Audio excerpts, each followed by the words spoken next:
This year, Metallica reached the top 30 with their album Master of Puppets, and Anthrax, Slayer, and Megadeth each released records on a major label for the first time. We're sort of like one step, we're like furthest out in like left field pretty much from the middle of any of the sort of bigger heavy metal bands today. You know, sort of as unsafe as you can get. and we get away with it.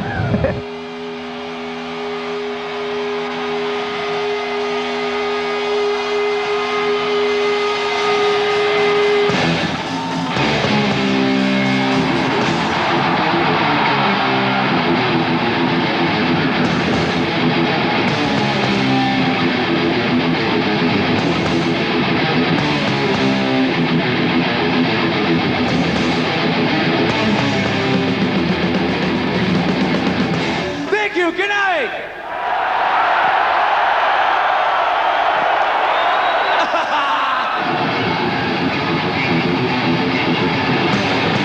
Come on! Up until then, I was one of those people that hadn't taken them seriously at all, not because they were bad, but because they didn't have what it took to get into arenas and start headlining them and selling millions of records. How wrong can you be?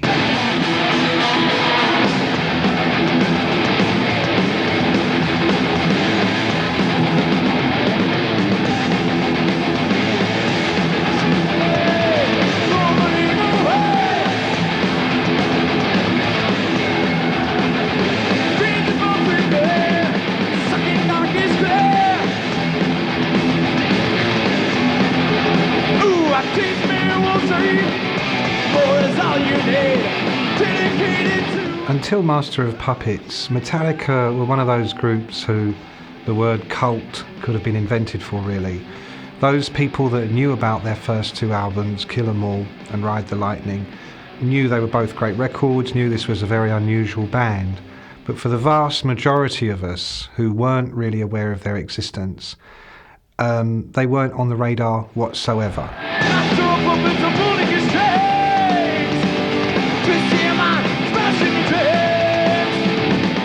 They had a lot to prove, to be honest, because this was the album where they had to really, really break through, and break through they did. It wasn't so much that they broke through to America, they actually thrust Metallica down America's throat with this incredibly powerful album. Master!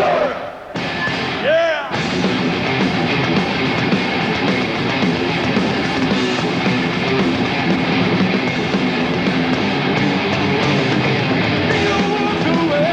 I don't see them ever making another album as good as Master of Puppets. That was a one-off. I can't see them ever having that kind of creative chemistry again. These things happen once in your life if you're lucky. Ooh, ooh, teach me, we'll see. More is all you need. Dedicated to how I'm fucking yeah! It's an enormous assault, and it did for Metallica exactly what it needed to do, which was to make them the ultimate t-shirt band for the Mallrats of America. Master of Puppets is the moment where Metallica really became Metallica. Kill 'Em All came out on a relatively small label. It was released by Megaforce. They were signed by a guy called Johnny Z in the US. The only thing that frustrates me is the majors did get involved with heavy metal music. It certainly isn't the music that Marsha and I developed back in '83. You know, which was really cool. It was sort of a psychedelic, aggressive kind of a heavy metal music, speed metal, thrash, whatever you want to call it. But Metallica and Anthrax were certainly, and still are today, ahead of their time. Marsha and I pretty much know what the Megaforce sound is. In fact, we have the bands that deliver the Megaforce sound. That we've been known for, that heavy metal Megaforce sound. That crunch.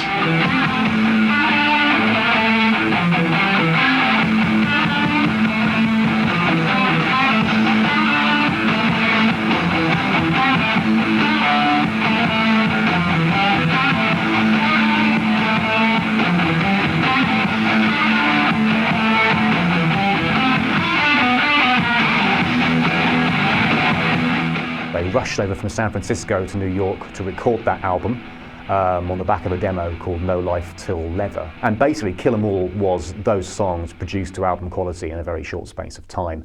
And they'd also nicked Kirk Hammett from Exodus. He'd come over as well, and they'd gotten rid of Dave Mustaine, who went over to form Megadeth under rather acrimonious circumstances.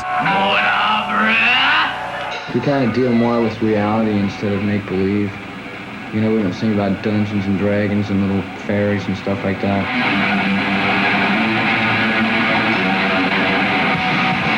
People say that, you know, we have this big war going on, and the war's over because now I made, you know, my mark.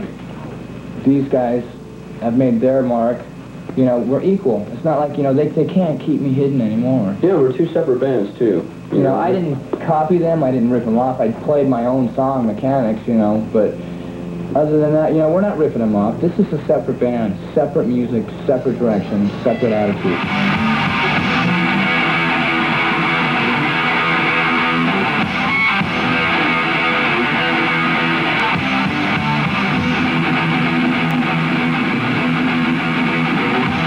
Prior to Kill 'Em All, metal was heavy metal. It was kind of this, like a rock. It was this thing that lived in the ground and you banged your head to it, and it was a bit beery and a bit kind of staid even. It wasn't overly exciting. With Kill 'Em All, you have this kind of infusion of energy, which for a want of a better word you might describe as being punk. So it wasn't heavy metal, it was metal. It was much sharper, you could cut yourself on it, and it was a bit volatile. The band themselves were volatile. Hetfield was volatile. And it's easy now to read this into it as you look back, because you see the things that Metallica, that happened to Metallica and the things that Metallica became. But that kind of energy and that kind of determination is evident in the music. Come on, everybody! Give it!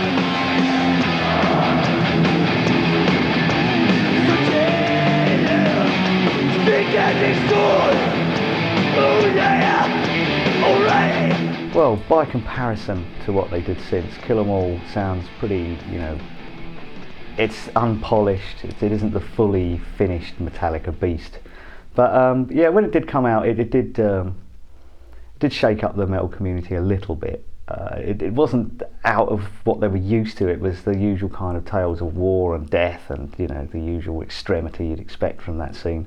But there was a certain amount of depth to it, and it did show where Metallica were going to be going in future.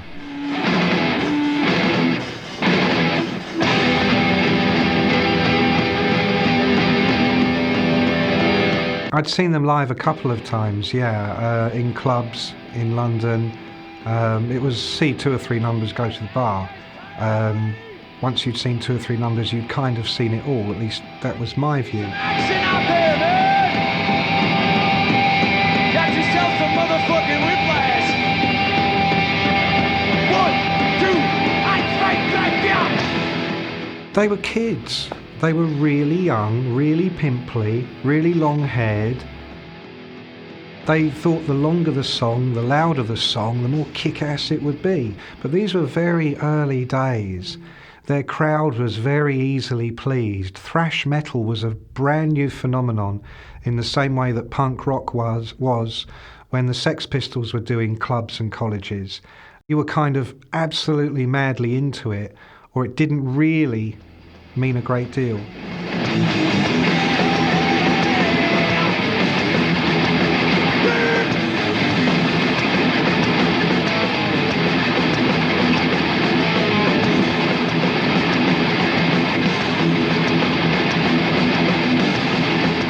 They were a huge hit with fanzines.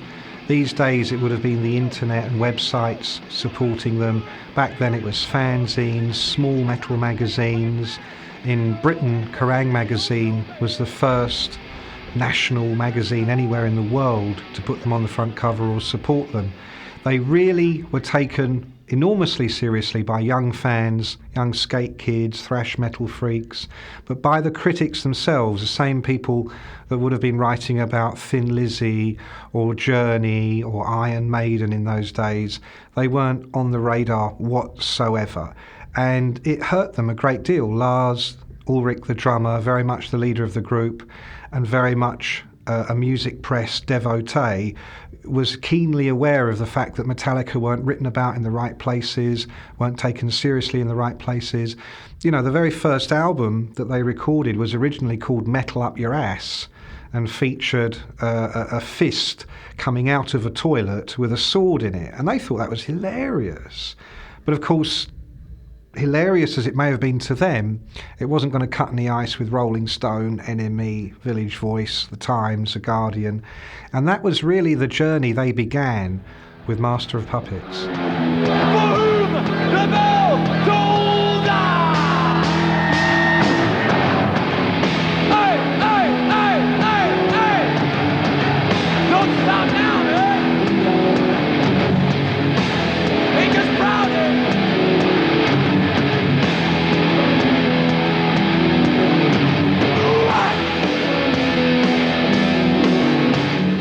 Ride the Lightning was a massive step forward from Kill 'Em All, and what's most remarkable about that is that they recorded it only a year later. So the growth in their music in that time was astonishing. It was a real seismic leap. The difference, I think, was that Kirk Hammett had now been in the band long enough to exert his own influence on the band, which was a considerable one, and they had had many successful tours across the USA. But really, they just came together and they began to develop their music. It became more epic, it became more structured. And for Ride the Lightning, they, of course, decamped to Copenhagen. They had a proper producer, proper studios, and a little bit more time to work on their ideas. If one bears in mind the recording budgets which they were working to, this was before they had big, huge management. It was before they had a major label representation. So it would have been done cheaply, on the fly. It is a really tight and impressive record. Some of the songs, many of the songs still hold up today. Creeping Death being one, For Whom the Bell Tolls being another, Trapped Under Ice, Call of Cthulhu. It is a fabulously good record.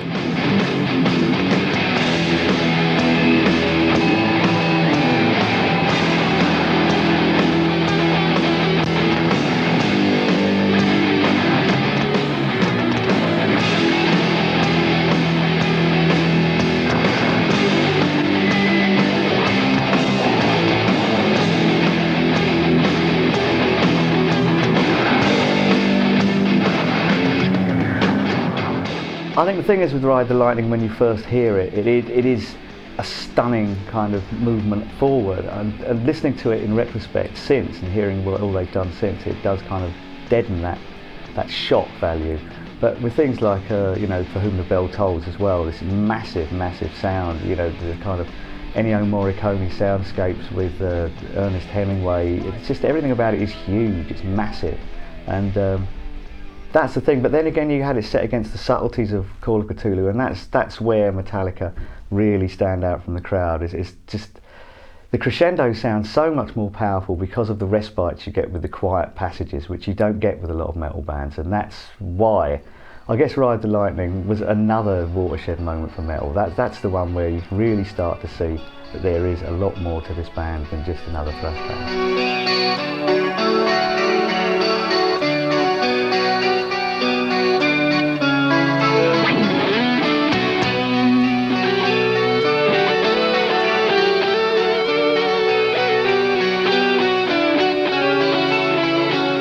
Well, what you had with Fade to Black, For Whom the Bell Tolls and Creeping Death were three very different songs that are all equal parts of what Metallica are about today, the kind of music that they do. Fade to Black is a ballad, albeit it is a very, very dark ballad. It appears to deal with suicide.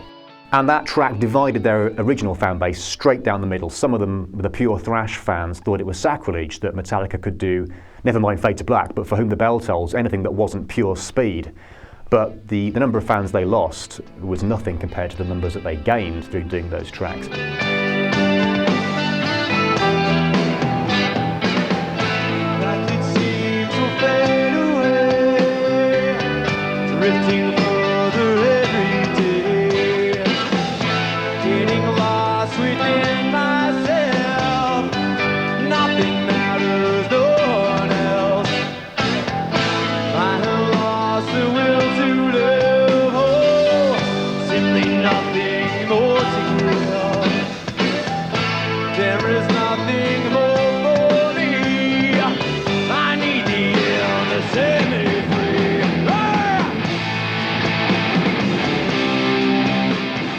Creeping Death, on the other hand, is still a classic. It is ultimate metal. It's got a huge intro, fantastic riff, amazing flyaway solo from Hammett, lyrical kind of horror movie theme addressing the Egyptian angel of death. And perhaps best of all, that I remember that surging time change as they approached the bridge, where you'd have the festival crowds raising their fists and singing along, you know, "Die by my hand, I creep across the land, killing firstborn man." Classic sort of video nasty era metal. All themes all echoed on Master of Puppets, and I think ever since they'd really found themselves at that time. It's a very important album.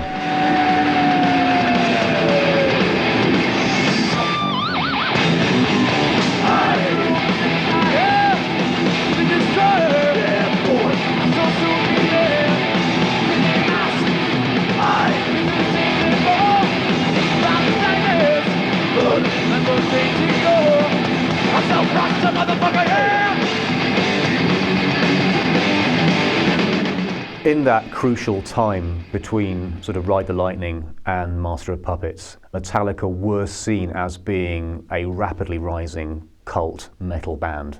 They were the band that everyone was talking about, the press, the media, the fans. They just hadn't quite broken through to the level where they were headlining their own tours, but it seemed inevitable. Ride the Lightning had initially come out on Megaforce, but after 3 months it had been picked up by Elektra, and really they put their weight behind it. And consequently, by the end of the year, you know, it sold 500,000 copies, so they were quite big. In the States they were doing great guns. And then they came over here and played Donington in '84. And this was the occasion when it's kind of known that there were loads and loads of pig parts thrown on stage at Metallica. And most people kind of think of it, oh, somebody threw a pig's head on stage. But since speaking, I spoke to James about it, and he said that by the end of the show, they had enough pig parts on stage that they could have essentially put together a complete animal, because so much of this pork had been thrown at them. I don't know, it's a sign of appreciation, I guess. Take that with you!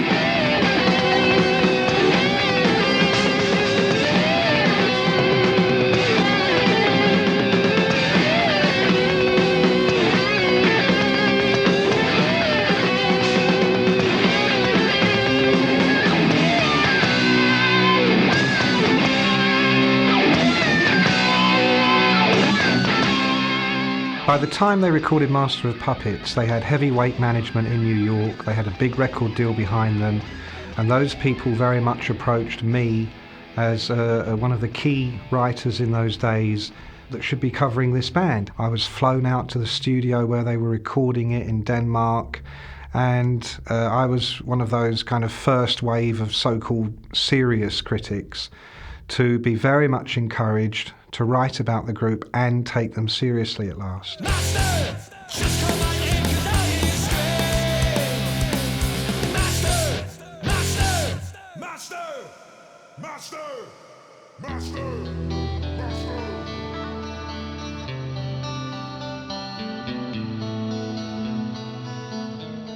They were extraordinarily nervous of what the so-called heavyweight journalist would make of it all. The only one that wasn't like that was Cliff. You know, the only one that absolutely didn't give a shit, or if he did, was very good at hiding it, was Cliff. The others were like cats on a hot tin roof. I mean, they were tiptoeing around, they were worried that it wouldn't go well. They were very, very nervous. It was very, very important to them that this album went over big with people that weren't just Metallica fans. With the exception of magazines such as Kerrang, who will write about them anyway, people aren't writing about Metallica. The NME aren't writing about Metallica. Rolling Stone aren't writing about Metallica. None of these magazines are writing about them, yet here they are. They're on the road with Ozzy Osbourne in the US and basically attracting such a response from the audience that it is really a co-headline tour. In the UK, they were headlining places such as the Hammersmith Odeon, and they are becoming the band to see, and then people are writing about them. So it's a house and a success that's built on the strongest of foundations because it came from the bottom up, not from the top down.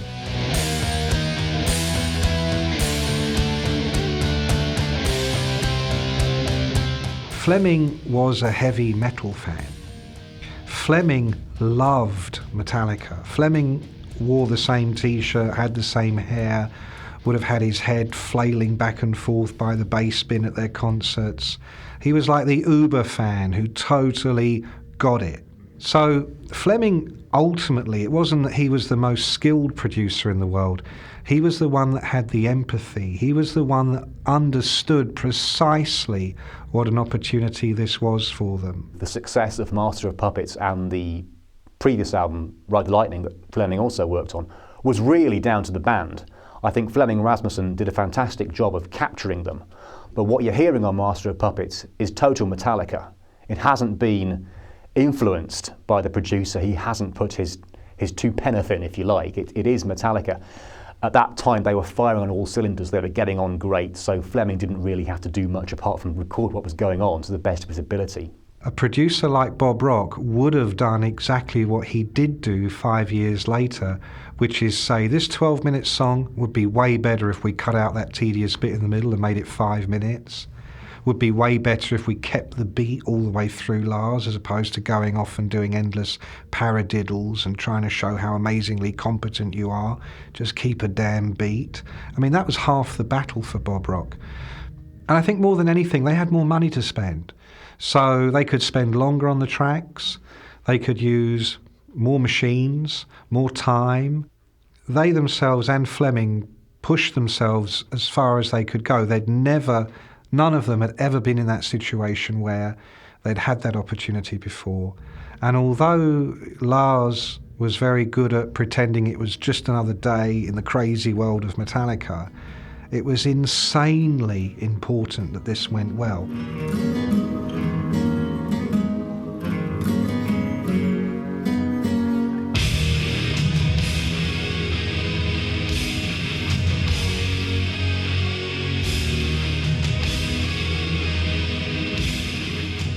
Battery, it sets out the stall so fabulously well for the album, because no other band, certainly at that level, by which I mean the Iron Maidens, the Motley Crues, whoever, would have attempted such a song. It was fast, it was thrash metal fast.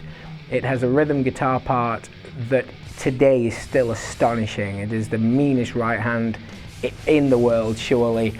And everything about it is brilliant. The way the tempo splits at the end of the song, it's so exhilarating.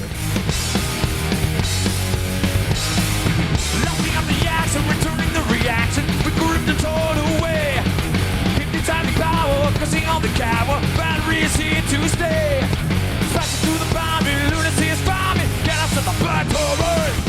It opens with this kind of very mild Latino-flavoured flurry of acoustic guitars, and then suddenly smack, Lars Ulrich comes in, Kirk Hammett and Hetfield come in, this barrage of noise which quickly escalates through the gears, and it's a full-on opener. I guess Battery is the one where it just really does smash into you from the beginning. It's as soon as that riff comes in, after a little bit of respite at the beginning, it's just enormous. It really does just power its way through. It's the ultimate Metallica song. It's where it all came together. It's where the kind of subtlety and restraint was kind of put together in the most powerful way with this pounding riff repetition. And for that, it will always be a major part of their live set, because it's the moment. That's where it all came together. And it's probably where a lot of their fans first heard Metallica. This was the album where everybody had to have it. They put it on the turntable, and that's the first thing you'd hear, and that would be your Metallica.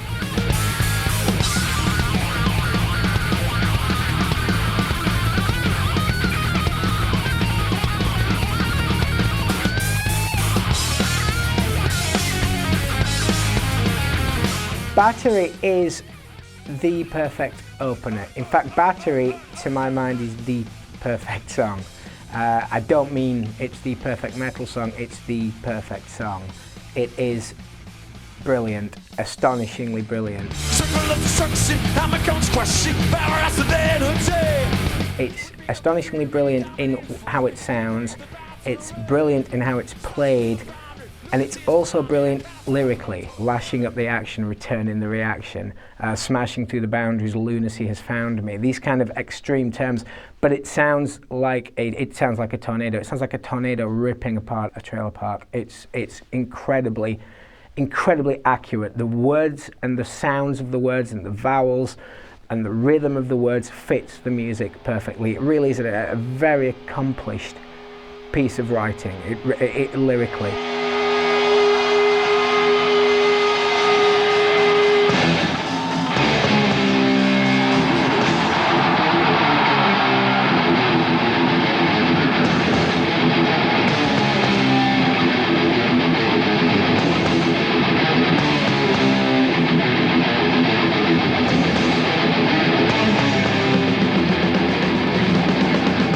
Thank you, good night!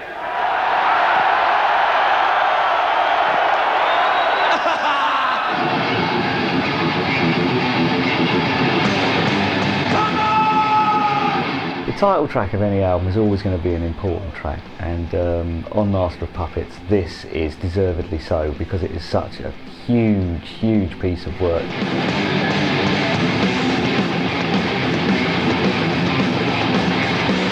Master of Puppets is very much the standout track on the album. It's one of those rare songs which I think is 8.5 minutes long, but it doesn't feel overworked. It grabs you by the balls from the outset basically, and it doesn't let go.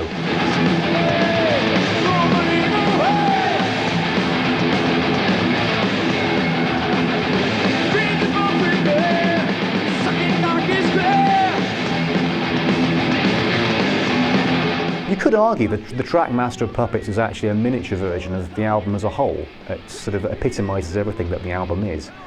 The lyrics rather pointedly address drug addiction, which was something Metallica could see happening to their friends. It's about the powerlessness you have of not being able to control a situation that you're in. Musically, it moves from one movement to the other. It surges through these various time changes.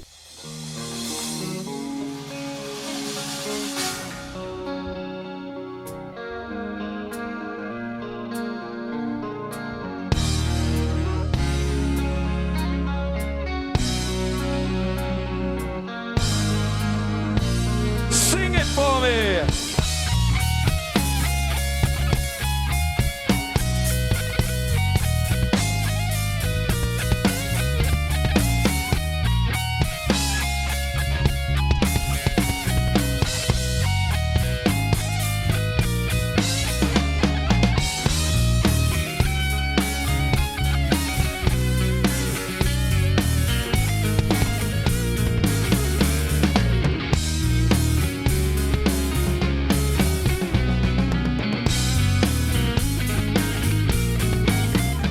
Thrash, I think, was a very straightforward thing. You knew what you were getting. It would start off, it would make a lot of noise, it would stop.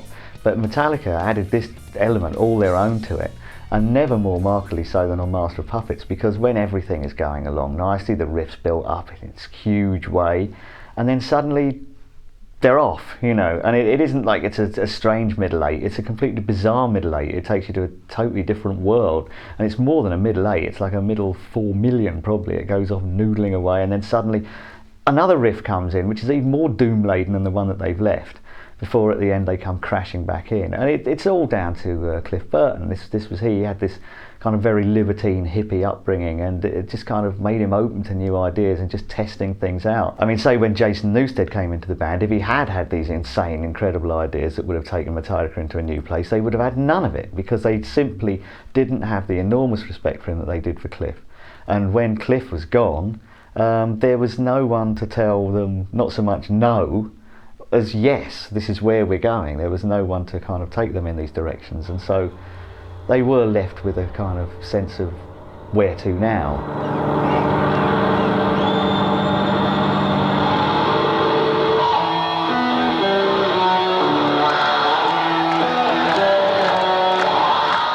Cliff had actually lost his life in a bus accident on the road to a gig in Copenhagen, 27th of September '86. This was during Metallica's very first headline tour of Europe. Obviously a tragedy, but what was sad about that wasn't just that he had died so young, but that he had died without seeing the full impact of what he had actually achieved himself on Master of Puppets. They completely changed after he left, which is one of the reasons why Master of Puppets is still so highly regarded, still so affectionately thought of by their fans, because once Cliff was gone, everything about that group changed. Suddenly Lars and James are now the soul of the group. They're not just the writers and the career decision makers. They're the glue, they're the soul, they're the vibe, they're the direction. And up until then, it had absolutely been Cliff.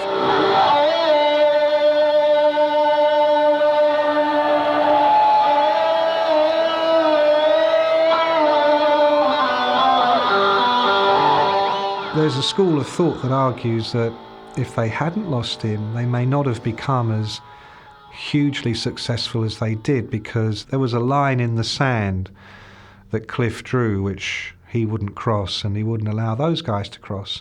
And one of those would be, for instance, releasing 5 singles from an album, which is what they went on to do just a few years later.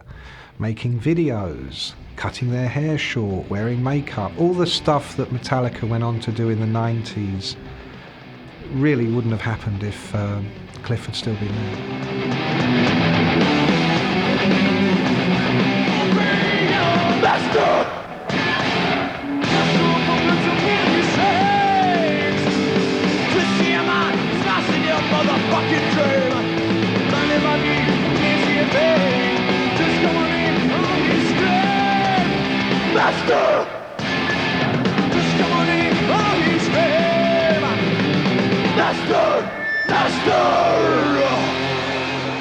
Well, the thing that should not be does offer a moment of more restrained respite, but only really by comparison to the album that it's a part of.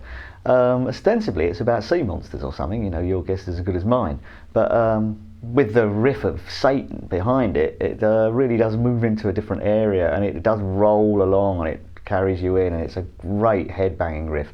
It's a riff that you could really nod the old head to without actually injuring yourself too badly.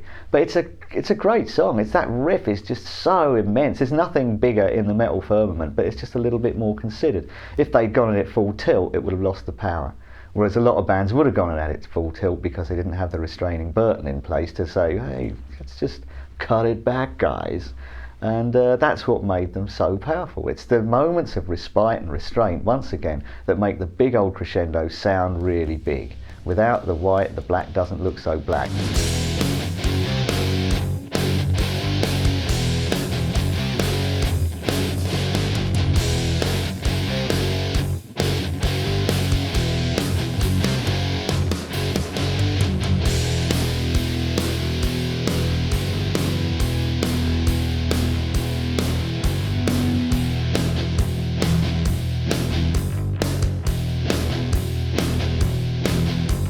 Leper Messiah, taken from the David Bowie lyric from Ziggy Stardust. It's once again another excuse for Metallica to get really, really angry, you know.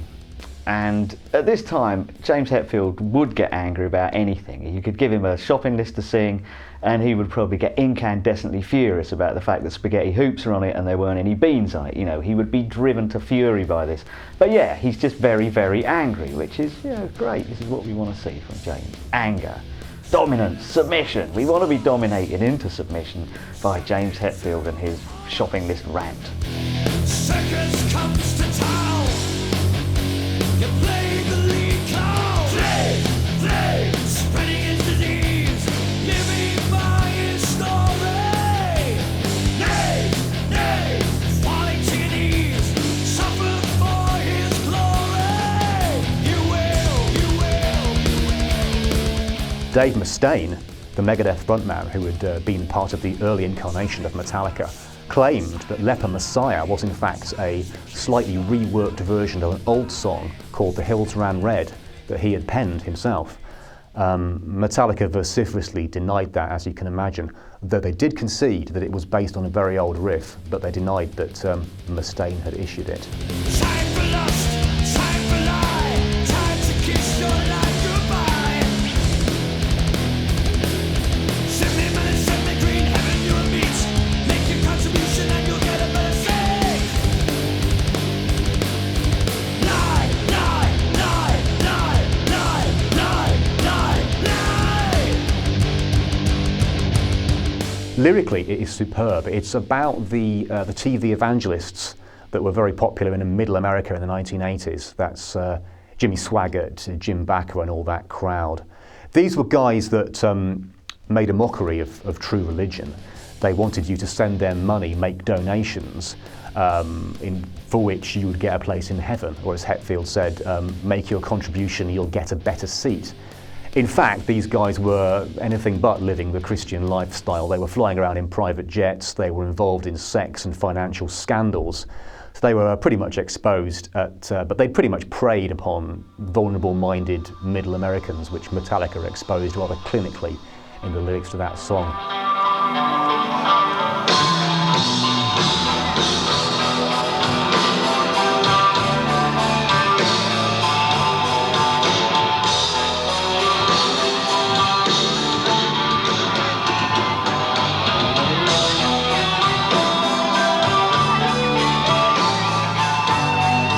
Welcome Home Sanitarium is, you know, it is the sound of madness in a way. You do have Hetfield barking at the moon, and it is great, you know. He does sound like he belongs in the sanitarium, but still great tune, you know. Whatever way you look at it, it's still a great tune. He may be kind of going on about bonkersness and strangeness and bizarre madness, but it is a great tune at the heart of it.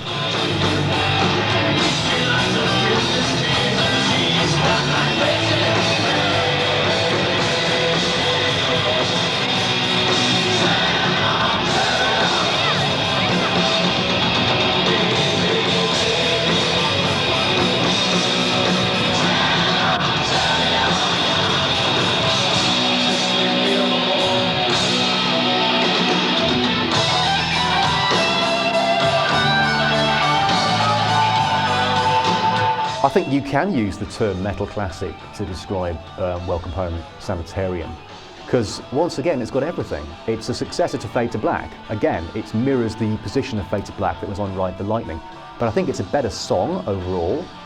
It's got the light and the shade. It's not quite as bleak as Fade to Black because it does have a very rousing hook. It's got one of Metallica's best, most immediate choruses. Something they're not often given credit for. People think of them as a heavy band. They forget that they actually write bloody good songs as well. And Welcome Home Sanitarium is an example of that. It's got a very rousing hook, easy for an audience to get into. And it moves through the gears like a lot of Metallica songs. It doesn't just stay in one key, it doesn't stay quiet. When Hetfield screams the words, "Just leave me alone," boom, it goes up. And then you'll hear Kirk Hammett coming in and he'll bring it to a very sort of rousing conclusion.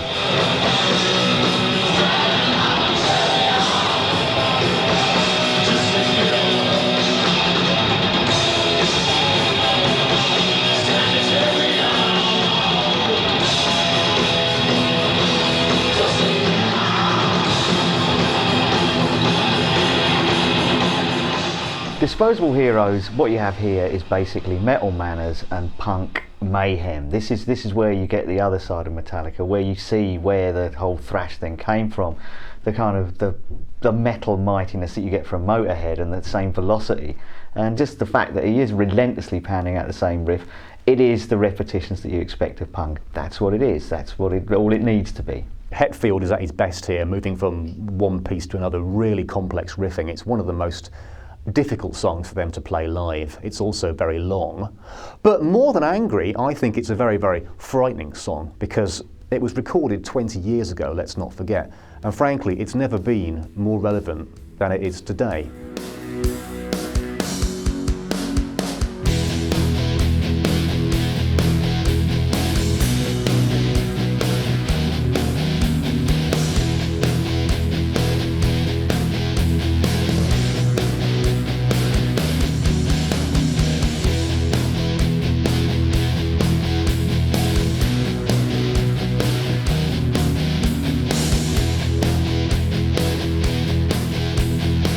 Orion, it was initially supposed to be joined to Welcome Home Sanitarium as this one big long 15-minute piece, which was, you know, even the band realised that this was a step too far. So they chopped it off, and that's why it stands alone with the track on its own. It seems a little bit odd. But, you know, you could argue it would seem even odder stuck at the end of Welcome Home going on for 15 minutes.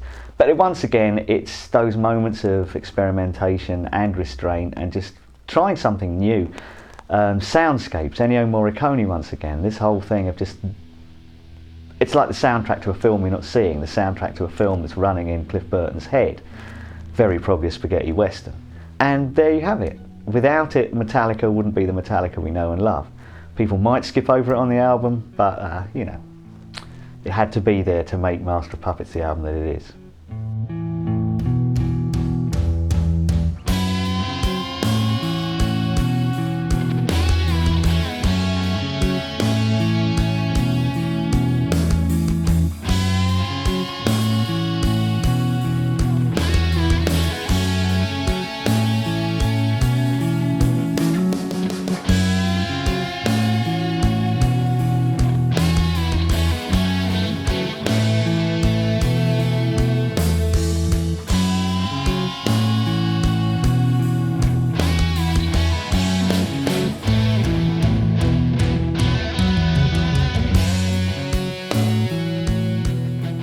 In terms of composition, it's actually a slightly gentle piece, really, by Metallica standards. There's a couple of central ideas which they develop and play with. There's a very elegant sort of central section, quite mournful, and in fact the song was played at Cliff Burton's funeral. An interesting point about Orion is at 6 minutes 36 into it, you actually hear a bass solo from Cliff, which a lot of people, me included, did not realise was a bass. He had made his bass sound like a guitar. It's a very, very strange sound. It's quite distinctive. Listen out for it because it just shows what a versatile musician he actually was.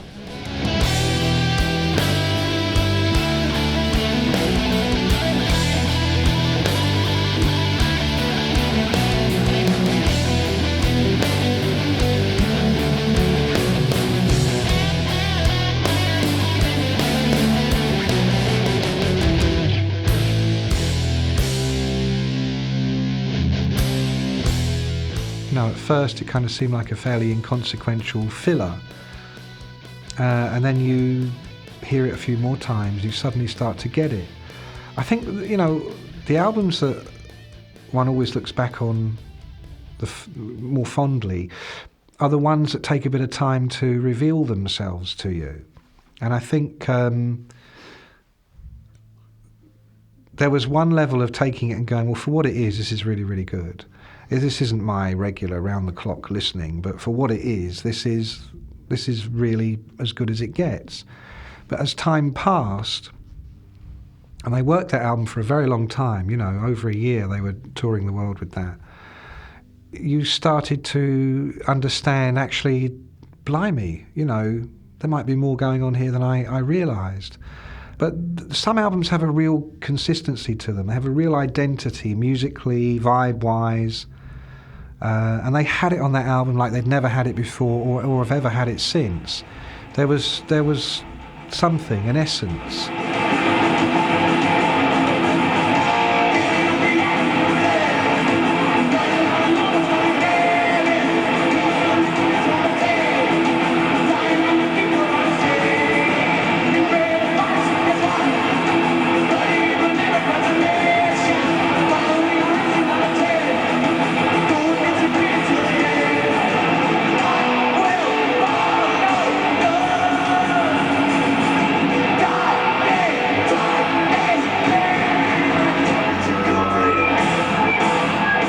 Closing proceedings with the kind of breakneck, hardcore thrashings of Damage Inc. could be seen as a bit of an anticlimactic mistake. It broke the dynamic. It was almost like a step back after you had Orion just taking it in a complete new area. Maybe it was something just to say to the people who complained about Ride the Lightning being a bit of a sellout to the mainstream, look, we can still do this. But it can be looked upon as just a bit of a filler rather than a thriller stuck on the end just to, you know, pad out the album to its immense 50 minutes.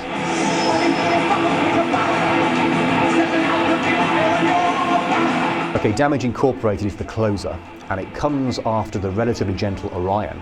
Plus, there's also about a minute-long, sort of dreamlike bass-led intro to Damage Incorporated. So you're almost put into this false sense of security, and then suddenly it comes at you like a greyhound from the traps. It is another full-on thrash metal classic, up there with Battery as one of the greatest thrash metal songs ever written. I mean, it absolutely shreds, and when Hetfield screams the word "go," Kirk Hammett comes out with really one of the fastest, most aggressive guitar solos you will ever hear to this day.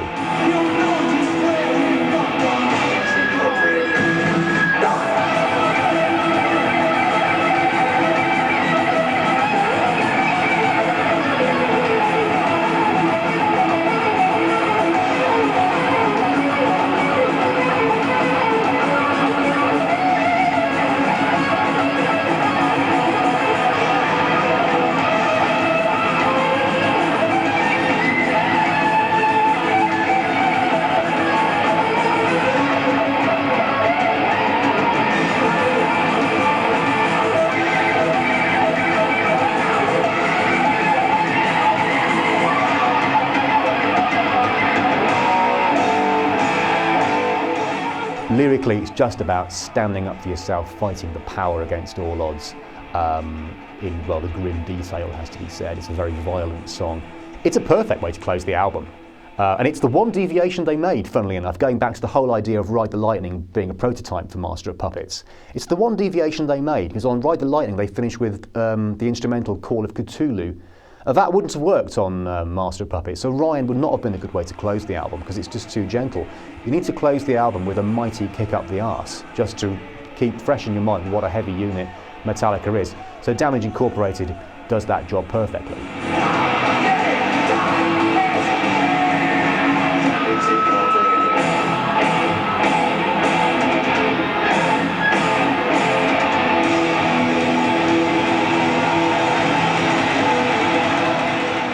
The metal media definitely got Master of Puppets. They really saw that this was an interesting move forward.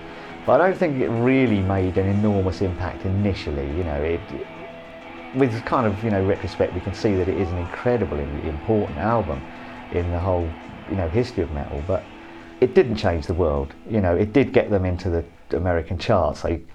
They got into like number 29 on the Billboard charts, which was, quite a big deal, but it wasn't an enormous #1 success or anything. Over here, it didn't really kind of broach the top 40. It did all right, but it didn't take over the world. It just seems like it did when you listen to it now. There was a great expectation in the media. Mick Wall gave it a 5K review in Kerrang, which is, he was absolutely spot on.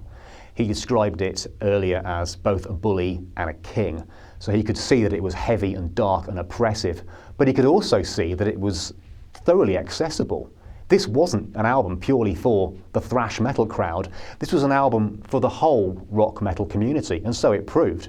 It transcended that whole genre and became a much bigger thing. And it ended up selling 6 million copies in the US alone. To put that in context, Metallica had no airplay and they made no promotional videos. Now this sounds insane now because those things go without saying. Metallica didn't see themselves as a kind of band to do things like that. They didn't see themselves as being a commercial entity. So the fact that they managed to achieve those kind of album sales and that kind of a fan base without airplay, without promotional videos, well, that tells you how great an album Master of Puppets really was. Do I wish it was longer? Hell no. It's just as long as it ought to be. At the time, 40 minutes was basically what a vinyl album was, and they came out with an album that was over 50 minutes long, with only 8 tracks. Everything just goes into kind of longevity that you don't expect from metal bands. And the fact that now you have metal albums going on for upwards of 70 minutes, it's got absolutely nothing to do with artistic necessity. It's just the CD format. That's what people want from their albums now. And sometimes to their artistic detriment. The stuff that would have been just tossed out on the B-sides of singles is now on the album. And so you don't get albums with the same power as Master of Puppets. I think people now look at it and say, why is it so short? Whereas back in the day, people were looking at it saying, why is it so long? But no, it's exactly as long as it ought to be.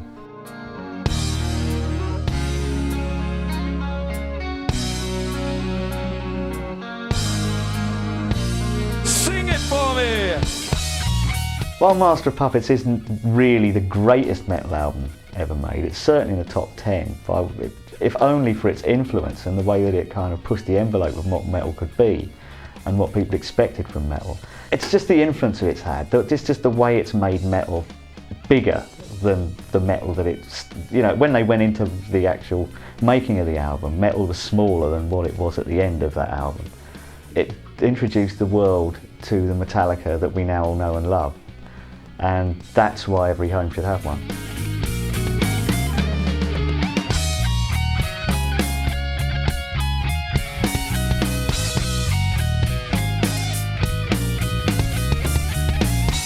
It's very hard to judge Master of Puppets from a 20-year viewpoint, because the death of Cliff 6-7 months after it was released kind of sealed it in a time capsule. If he had stayed with them, the likelihood is they'd have gone on to make an album better, and then another one better, and so on and so on. And rather than looking back on Master of Puppets as a benchmark or a landmark in their career, we may well have been looking back on it now the same way that one looks at the third Queen album or the third Led Zeppelin album or whatever it might be. You know, it would have been one of many.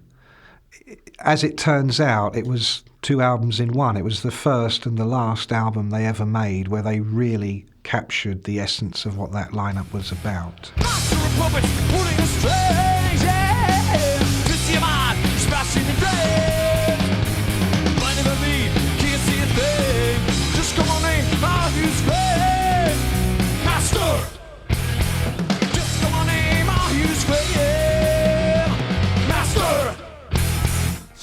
I would classify Metallica as a standalone band, in that they were a metal band.